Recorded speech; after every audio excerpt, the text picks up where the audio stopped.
Presently, I saw a most precious veil covering a treasure, and my heart burned with desire to see it raised, and to look upon the sacred mystery which I understood was hidden beneath.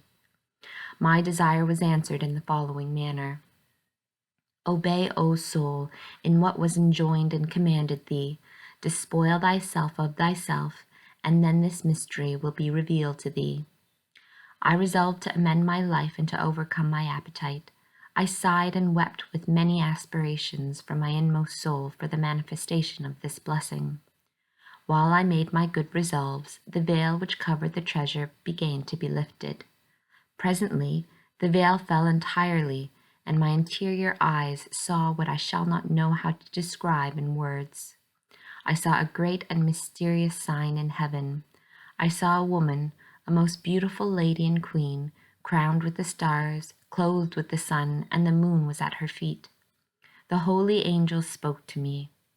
This is that blessed woman whom St. John saw in the Apocalypse, and in whom are enclosed, deposited, and sealed up the wonderful mysteries of the redemption.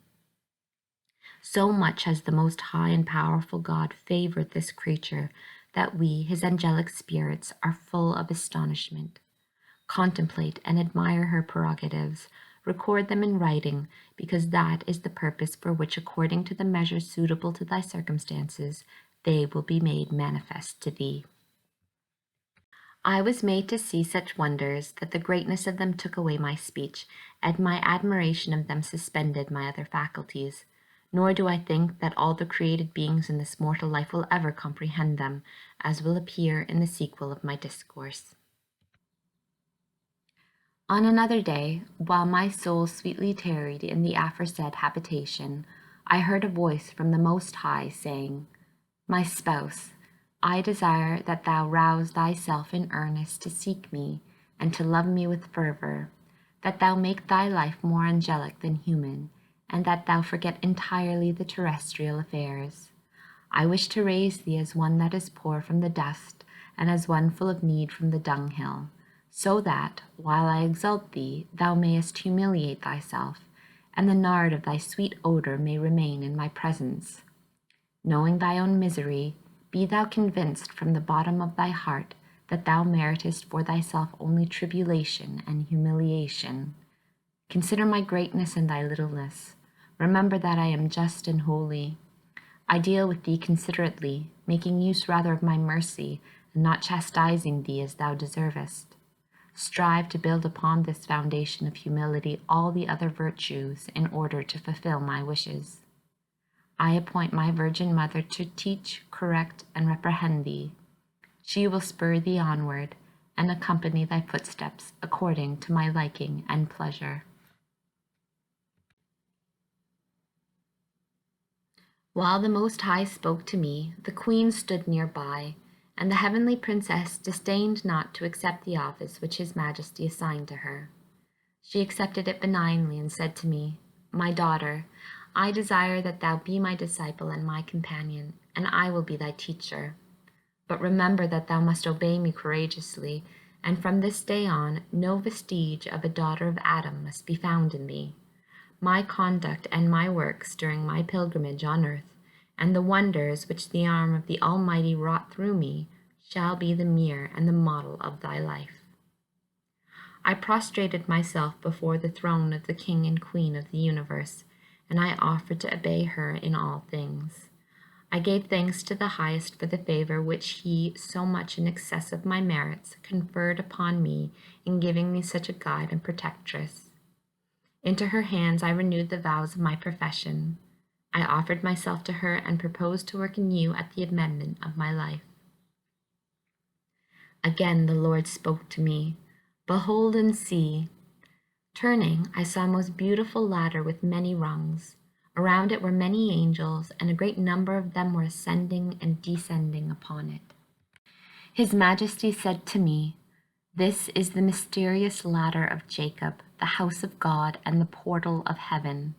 If thou wilt earnestly strive to live irreprehensible in my eyes, thou wilt ascend upon it to me.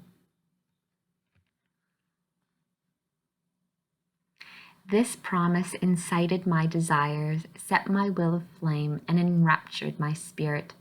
With many tears I grieved that I should be a burden to myself in my sinfulness. I sighed for the end of my captivity and longed to arrive where there would be no obstacle to my love. In this anxiety I passed some days, trying to reform my life. I again made a general confession and corrected some of my imperfections. The vision of the latter continued without intermission, but it was not explained to me. I made many promises to the Lord and proposed to free myself from all terrestrial things and to reserve the powers of my will entirely for his love, without allowing it to incline toward any creature, be it ever so small or unsuspicious. I repudiated all visible and sensible things. Having passed some days in these affections and sentiments, I was informed by the Most High that the latter signified the life of the Most Holy Virgin, its virtues and sacraments. His Majesty said to me, I desire, my spouse, that thou ascend this stair of Jacob and enter through this door of heaven to acquire the knowledge of my attributes and occupy thyself in the contemplation of my divinity. Arise then and walk, ascend by it to me.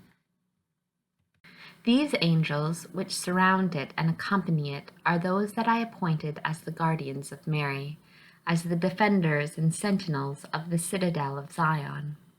Consider her attentively, and meditating on her virtues, seek to imitate them.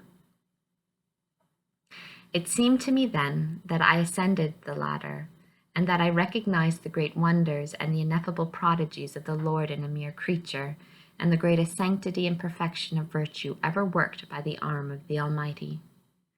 At the top of the ladder I saw the Lord of hosts and the Queen of all creation. They commanded me to glorify, exalt, and praise him on account of these great mysteries, and to write down so much of them as I might bring myself to understand.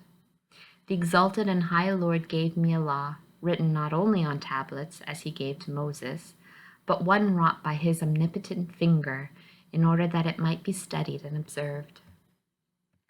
He moved my will so that in her presence I promised to overcome my repugnance, and with her assistance to set about writing her history, paying attention to 3 things.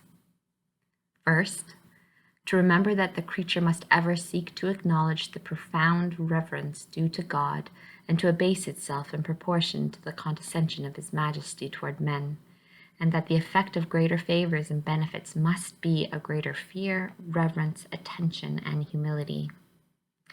Secondly, to be ever mindful of the obligation of all men who are so forgetful of their own salvation, to consider and learn what they owe to the Queen and Mother of Piety on account of the part assumed by her in the redemption, to think of the love and the reverence which she showed to God, and the honor in which we are to hold this great lady.